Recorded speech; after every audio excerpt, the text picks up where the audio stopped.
Syederalun saya bersenjata Hamas, Jihad Islam mengatakan Taisir Al-Jabari, komandan untuk jalur Gaza Utara termasuk di antara korban tewas. Dikatakan, dia menggantikan pejuang jihad Islam lain yang tewas dalam serangan udara Israel pada 2019.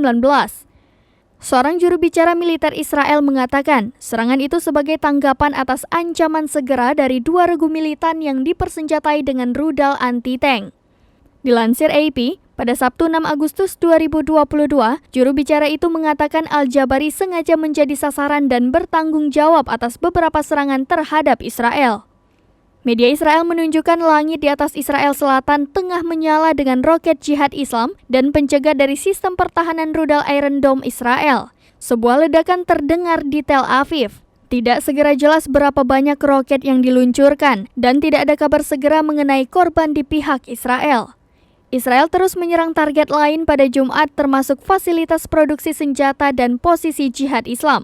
Sementara, ratusan orang berbaris dalam prosesi pemakamannya dan korban terbunuh lainnya. Banyak pelayat mengibarkan bendera Palestina dan jihad Islam menyerukan balas dendam.